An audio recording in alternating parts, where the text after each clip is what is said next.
1. A visitor for Sherlock Holmes. For many years, I shared an apartment in London with my friend Sherlock Holmes. My name is Dr. Watson. I worked as a doctor in the British Army for several years. While I was in the Army, I travelled to many strange and interesting places. I had many exciting adventures. Then, one day, in Afghanistan, I was shot in the shoulder. My wound was deep and took many months to heal. I nearly died from pain and fever. At last, I got better, but I could not work in the Army any more. I retired from the Army and came back to England. That is why I was living in London with Sherlock Holmes. I had known my friend for many years. Our address was 221B, Baker Street, in the centre of the city. I enjoyed sharing an apartment with Holmes. My friend was a very clever man. He was the most famous private detective in London. He helped to solve crimes and catch criminals. When people were in trouble or needed help, they came to Holmes. Sometimes the police came to Holmes and asked for help in catching a criminal. Sherlock Holmes did not care if his clients were rich or poor. He enjoyed solving their interesting problems. He was very happy when he was working. It was the most important thing in his life. One afternoon, I was reading a book and Holmes was standing by the window in our sitting room. Usually, he was very busy and active, but this afternoon he did not seem very happy. I was worried about my friend. "What's the matter with you today, Holmes?" I asked. "Come and stand at the window, Watson," Holmes said. "Look out into the street. See how uninteresting London is today." It was winter. The street outside was almost empty. Everyone was at home in front of their warm fires. "I need some work, Watson," said Holmes impatiently. "I cannot live without interesting problems and mysteries. That's why I became a private detective. I love my work. It keeps my brain active. But when there are no crimes and no mysteries to solve, then life becomes very boring for me." He turned sadly away from the window. At that moment, there was a knock at the door. Our housekeeper came into the room. She was carrying a small white card on a silver tray. Holmes picked up the card. "Miss Mary Morstan," he read aloud. "I don't know anyone of that name. Please ask the lady to come in. Perhaps it is a new client." A few moments later, Miss Morstan entered the room. She was young and not very tall, with blonde hair and blue eyes. Her clothes were not fashionable, but they were clean and tidy. She had a lovely face. I noticed at once that she looked worried and unhappy. "Please sit down, Miss Morstan," said Holmes kindly. "I am Sherlock Holmes, and this is my good friend, Dr. Watson. Dr. Watson and I have worked together many times." "I'm very pleased to meet you both," said the young lady. Then she turned to Holmes and looked at him with her lovely blue eyes. "Mr. Holmes, I've heard that you give people good advice. I'm not a rich woman, but I hope you can help me too. Something very strange has happened. Mr. Holmes, I need your help." 2. Miss Morstan's story. Holmes rubbed his hands together excitedly. His eyes shone, and he leant forward in his chair. "Tell us your story," he said. Miss Morstan began her story, and we listened. "My father," she began, "was a captain in the army. When I was very young, he was sent to India. My mother was dead, and I had no other relatives in England. So, while my father was away, I was sent to school. When I was 17, I received a letter from my father. He said that he was leaving India and coming back to England. He gave me the address of a hotel in London. He asked me to meet him there. I was very happy and excited about seeing my dear father again. I went to London and arrived at the hotel. I asked for Captain Morstan, my father. But I was told by the hotel manager that my father was not there. He had gone out the night before and not returned. I waited all day and all night, but my father didn't come back to the hotel. Finally, I went to the police. They advertised for Captain Morstan in all the newspapers, but without success. I never saw my dear father again." Miss Morstan began to cry. Holmes opened his notebook. "What was the date that your father disappeared?" he asked. "It was the 3rd of December, 1878. Nearly 10 years ago." "What happened to his luggage?" "It was still at the hotel," replied Miss Morstan.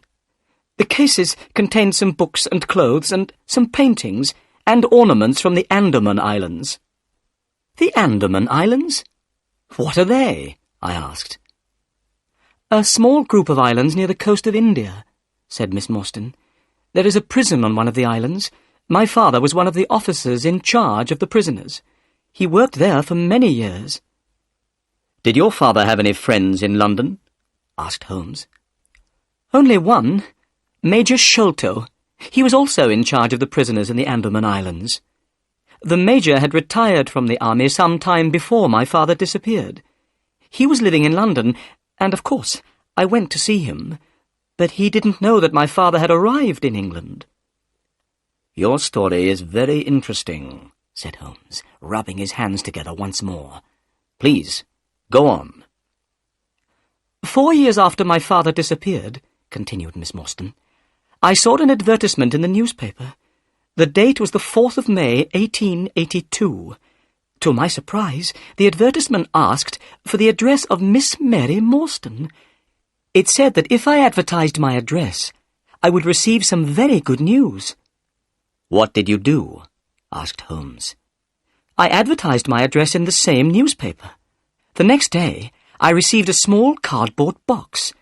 Inside the box was a lovely pearl, and I have received another 5 pearls since that day. They arrive every year on the same day. Look." She opened a flat box and showed us 6 beautiful pearls. "There was no letter with the pearls?" asked Holmes. "Nothing at all," replied Miss Morstan. Then she continued, "But the strangest thing of all happened this morning. That is why I came to see you. This morning I received a letter. Please read it." "Thank you," said Holmes. He took the letter and studied it carefully. Then he handed it to me. London, the 17th of November, 1887.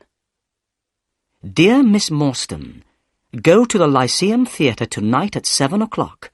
Stand outside the entrance on the left. If you are afraid, bring 2 friends. Do not bring the police.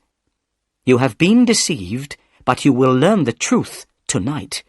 Your unknown friend. "What can this letter mean?" asked Miss Morstan. "I'm afraid. What should I do, Mr. Holmes? You are a clever man and can give me good advice." Holmes jumped up excitedly. "We shall go tonight to the Lyceum Theatre. The 3 of us. You and I and Dr. Watson. The letter asks you to bring 2 friends with you. You will come with us, won't you, Watson?" "Of course," I said. "I'll be very happy to come."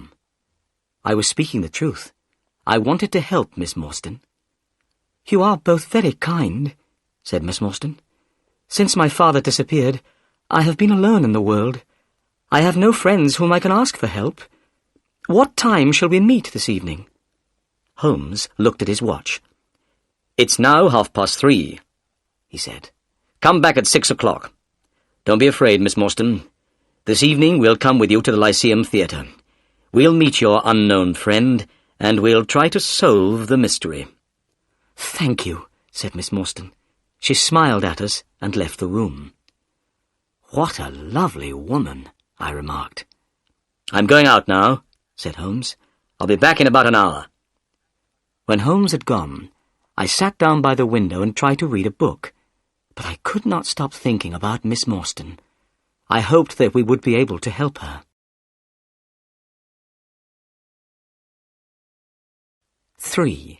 A Strange Meeting. At 5:30, Holmes returned. He was very pleased about something. "I have had great success, Watson," he said, as I gave him a cup of tea. "What, Holmes? Have you solved the mystery already?" I asked in surprise. No, but I have discovered something very interesting.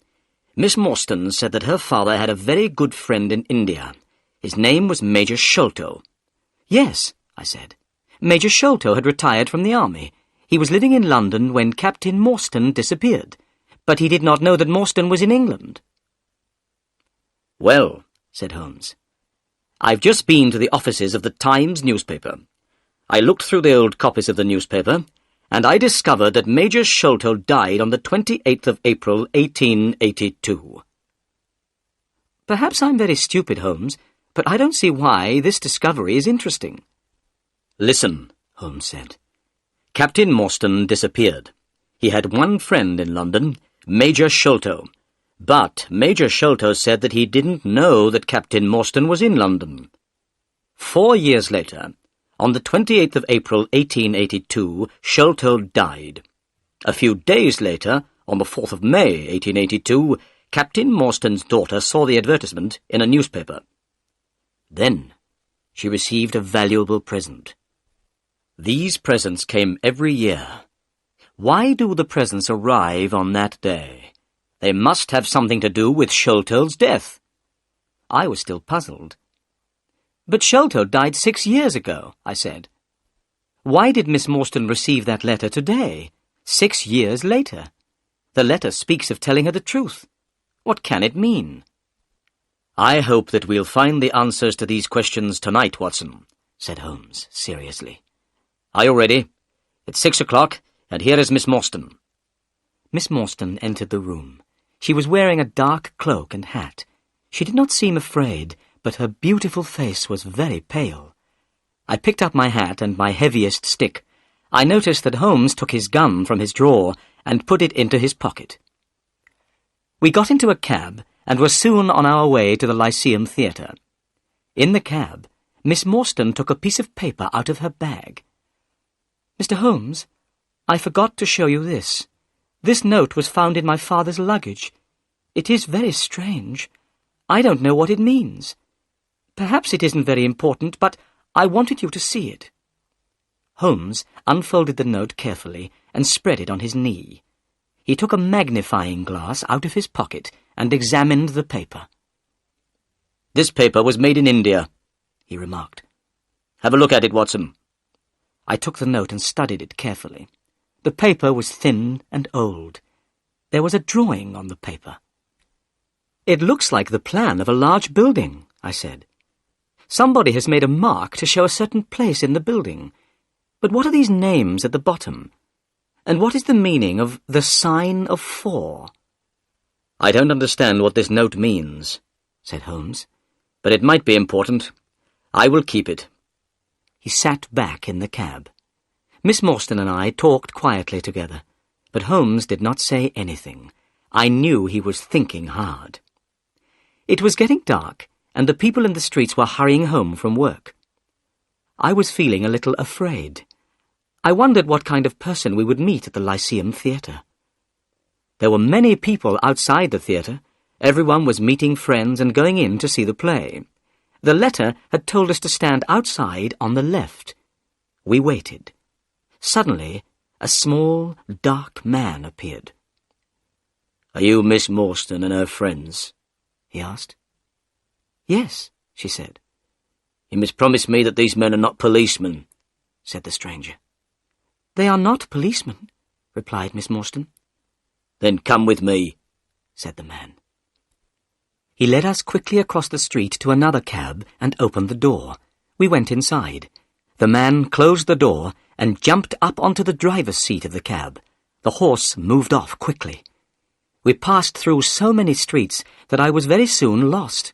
I had no idea where we were going. I was feeling nervous, and Miss Morstan's face looked white. Sherlock Holmes was calm. Our strange driver did not turn round or speak to us. The only sound was the noise of the horse's hooves. At last, we stopped. We were outside a house in a dark, quiet street. It had only one small light in the kitchen window.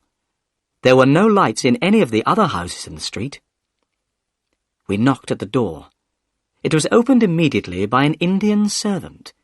The Indian was wearing a bright yellow turban on his head. He had white clothes and a yellow belt. It was very strange to see such brightly coloured clothes in this quiet street in London. "My master is waiting for you," said the servant. As he spoke, we heard a man's voice. It came from one of the rooms inside the house. "Bring them in to me," the voice called. "Bring them straight in to me." 4. The Death of Major Sholto. We followed the Indian servant into the house. He stopped in front of an open door. "Come in! Come in!" said the voice. We entered, Holmes, Miss Morstan, and myself, and were astonished. The room in which we were standing was full of Indian paintings and ornaments.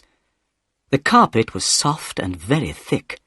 There were 2 large tiger skins on the walls.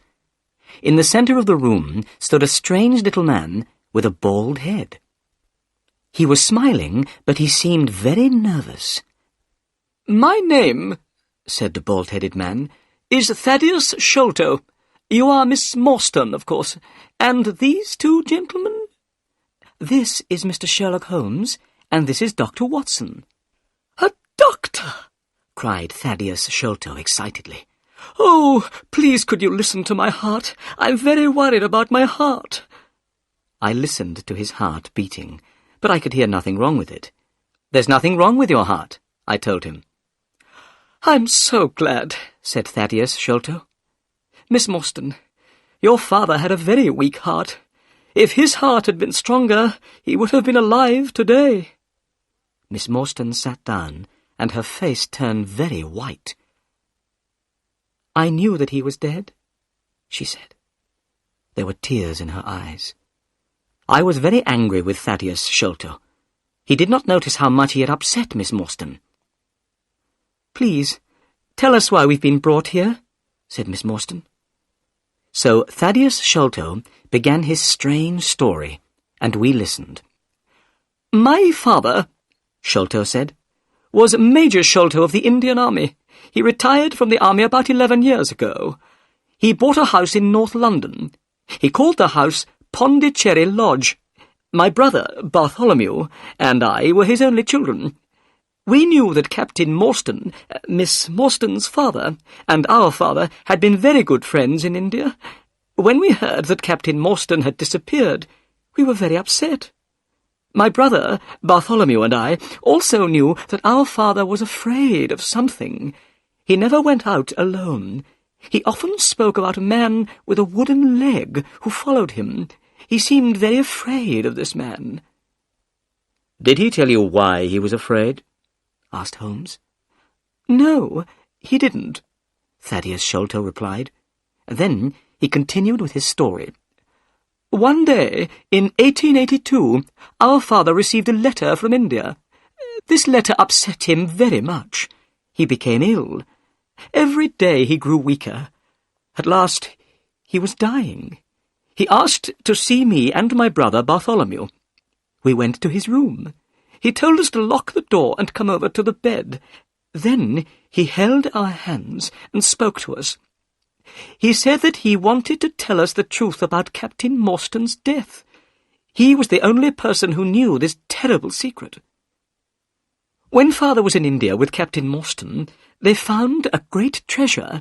It was called the Great Agra Treasure. The jewels in this treasure were worth more than £1 million. Father brought the Agra treasure back to England. Morstan followed him and came at once to the house to ask for his share. But the treasure had made father greedy. He did not want to give any of it to Morstan. He wanted to keep it all for himself. Morstan became very angry. They had a terrible argument. Father knew that Morstan's heart was weak. Suddenly, the colour of Morstan's face changed. Father saw at once that Morstan was dead. He did not know what to do. He had not killed Morstan, but he was afraid that people would believe that he had killed Morstan. He decided to say nothing. He hid the body, and he also hid the great Agra treasure. Soon the news of Morstan's disappearance spread through London. Only our father knew the terrible truth. He told us as he was dying that he had been a wicked and greedy man. He said that he had acted very wrongly, but that he had paid for his crime. The Agra treasure never brought him happiness, only fear and guilt. Then he told us that Captain Morstan had a daughter called Mary. He asked us to listen carefully. Then he began to tell us where he had hidden the treasure. At that moment, a terrible change came over our father's face. He pointed at the window and cried out in a voice full of fear, "Keep him out! Keep him out!" My brother and I stared round at the window. We saw a horrible face looking in through the window. It was wild and had a black beard and cruel eyes. We rushed to the window, but the man had gone. When we went back to the bed, Father was dead. "What did you do then?" asked Holmes. "We ran out into the garden," replied Sholto. "We looked everywhere, but we found nothing. In the morning, we went to our father's room. We found that someone had been in the room during the night. There was a piece of paper on the bed beside my father's body, and on this paper some words were written.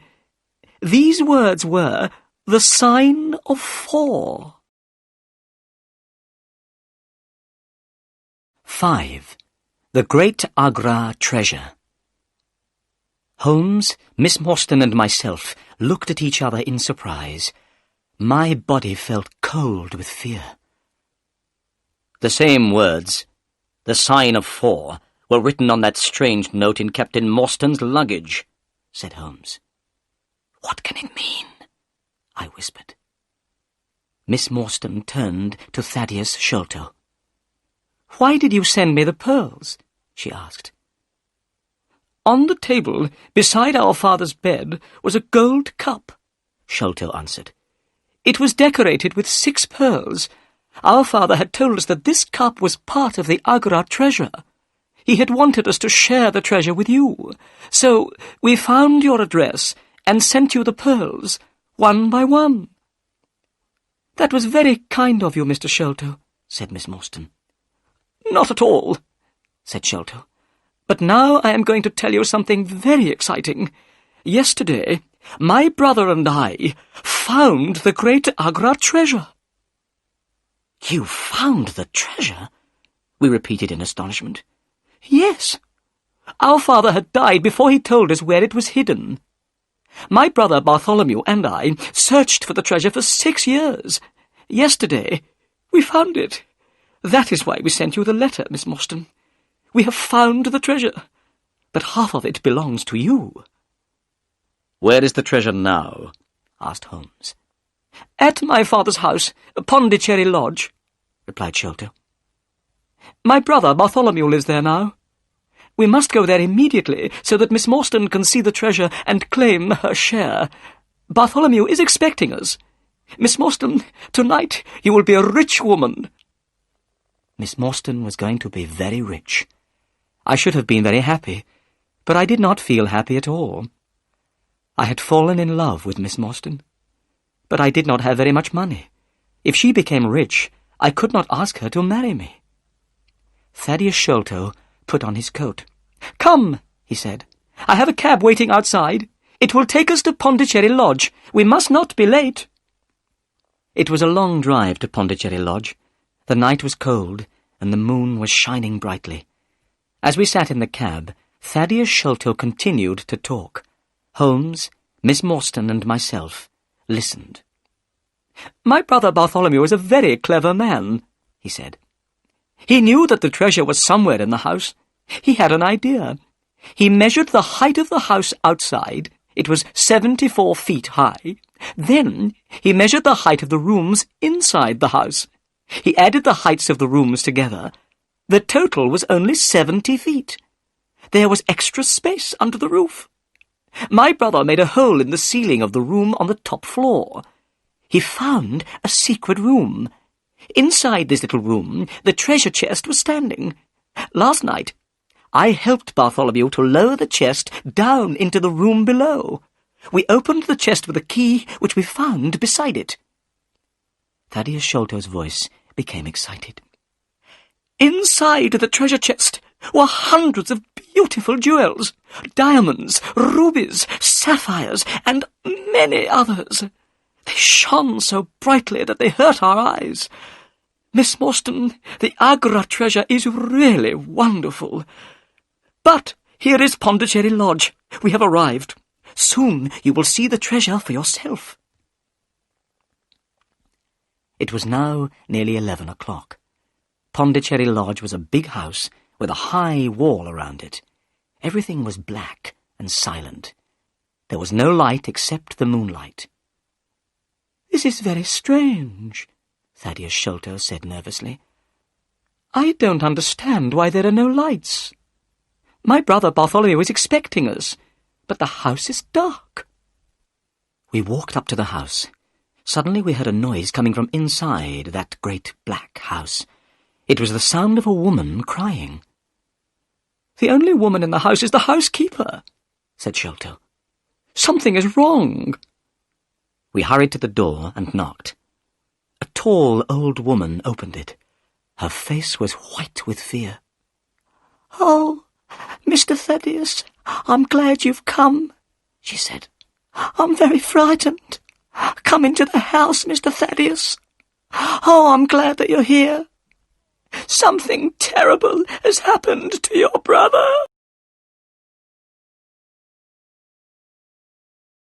6. A terrible murder. Thaddeus Sholto began to shake with fear. His face was very white. "What do you mean?" he asked the housekeeper. "What is the matter with my brother?" "He locked himself in his room. He was there all day. When I knocked on the door, he would not answer me," she said. "I knew that something must be wrong. A short time ago, I went upstairs.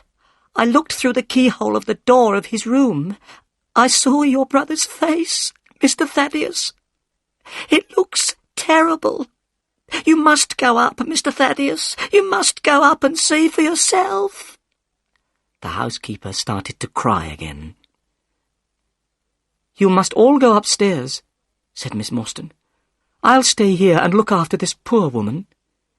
We left the two women, Miss Morstan and the housekeeper, downstairs. Holmes took the lamp and led the way. Thaddeus Sholto and I followed him. We climbed up the stairs. There was a passage at the top of the stairs.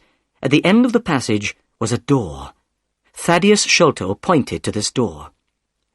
"That's the door of my brother's room," he whispered. We hurried forwards. Holmes turned the handle, but the door was locked. Then he bent down and looked through the keyhole. He stood up again, quickly. "My God!" he cried. "It's the work of the devil." I bent down and put my eye to the keyhole. I felt very sick and afraid. The bright moonlight was shining into the room. I could clearly see a face. This face was looking straight at me. It did not move. There was a horrible smile on the face. "This is terrible," I said to Holmes. "What shall we do?" "We must break down the door," he replied. We threw ourselves at the door, and it broke with a sudden crack. We were inside Bartholomew Sholto's room. Bartholomew Sholto was dead. He was sitting in a chair by a table. His body was stiff and cold. I could see that he had been dead for many hours. The dead man's body was twisted with pain. There was a horrible smile on his face. There was a piece of paper on the body. Holmes picked it up and read it. "Look," he said. In the light of the lamp, I read with horror, "The sign of 4." "What does it mean?" I asked. "It means murder," Holmes replied. He pointed to Bartholomew Sholto's ear. "Look." I looked. I saw something sticking in the dead man's skin near his ear. "It looks like a thorn," I said. "It is a thorn," said Holmes. "You can take it out, but be careful. It is poisoned." I took the thorn between my finger and thumb. I pulled it away easily from the dead man's skin. I looked at it. It was hard and sharp. I saw that it had poison on it. "So, this is how Bartholomew Sholto died," I said. "What a terrible death! But who killed him, and why?" We had forgotten about Thaddeus Sholto. He was still standing in the doorway. Suddenly he gave a cry. "The treasure has gone," he said. "They've stolen the treasure. Look! Do you see that hole in the ceiling? We lowered the treasure down through that hole last night. After I had helped my brother with the treasure, I left him here in this room.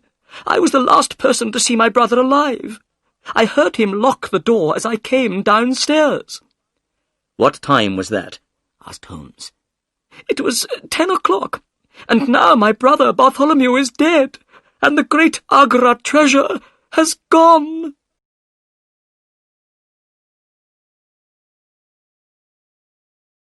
"7. The Tiny Footprints."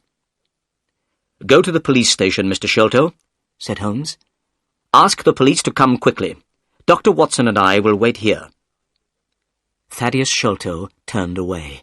We heard him going downstairs. "Now, Watson," said Holmes, "we have some work to do before the police arrive. We must find out how the murderer got into the room. The door was locked, but what about the window?" He carried the lamp to the window and examined the window-sill carefully. "Look," he said. "Someone has come in by the window. Here is the print of a foot on the window-sill. And here is a round mark. And look, on the floor. Here is another footprint and another mark. And again by the table. See, here, Watson." I looked at the marks. Some were footprints, but some were in the shape of small circles.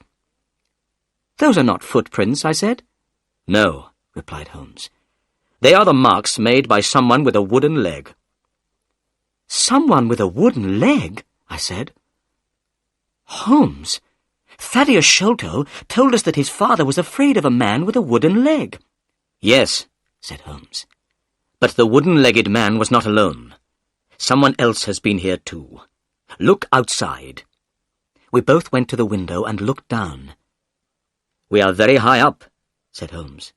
"A man with a wooden leg would not be able to climb here by himself. 2 people came into this room. We will call them number 1 and number 2. Number 2 is the wooden-legged man. But who is number 1, and how did he get in?" I looked round the room. I thought quickly. Then suddenly I knew the answer. In the ceiling of the room was a hole. Thaddeus Sholto had told us that his brother had made this hole. The Agra treasure had been hidden in the secret room above. The 2 Sholto brothers had lowered the treasure chest through this hole the night before. A set of steps was standing beneath the hole. On the floor by the set of steps was a rope. "Number 1 must have looked through the hole in the ceiling," I said. "He saw Bartholomew Sholto sitting on the chair below him. He killed Sholto with a poisoned thorn. Then he must have taken the rope, opened the window, and thrown the end of the rope down into the garden. His friend, number 2, the wooden-legged man, must have been waiting below. Number 2 climbed up the rope with the help of number 1. The murderers then lowered the treasure chest to the ground with the rope. Number 2 climbed down the rope. Number 1 got out of the room through the hole in the ceiling." "Excellent, Watson," said Holmes. "We shall now go up and have a look at the secret room. Perhaps we can find out more information about number 1. We climbed the steps and found ourselves in a small, dark room without any windows. There was thick dust on the floor. It was here that the treasure had been hidden for so many years. "Look," said Holmes. "There is a small door in the roof.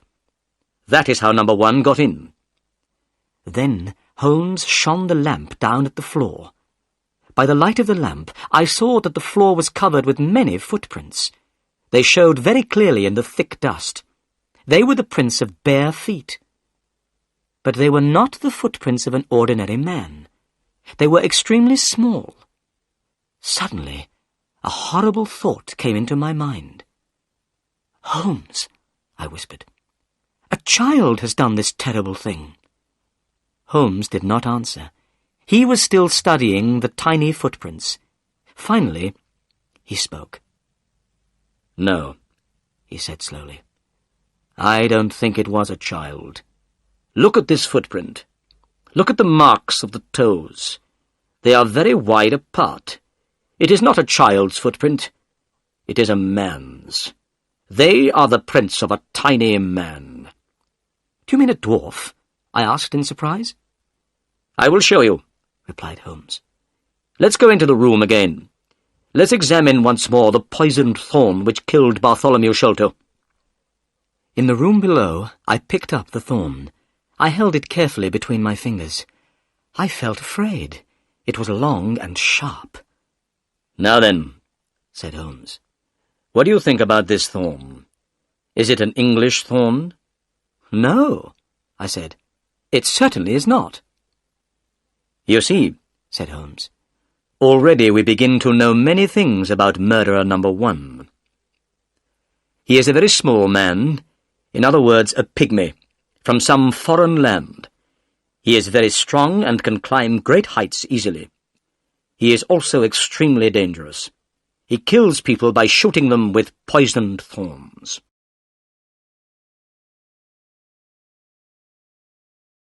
"8. Inspector Jones makes an arrest." I looked at Holmes in astonishment. "How strange," I said. "Why are a pygmy and a wooden-legged man working together? Who are these people, Holmes, and why did they kill Bartholomew Sholto?" "They wanted the treasure, of course," answered Holmes. "Last night, Bartholomew Sholto was sitting in this room with the treasure.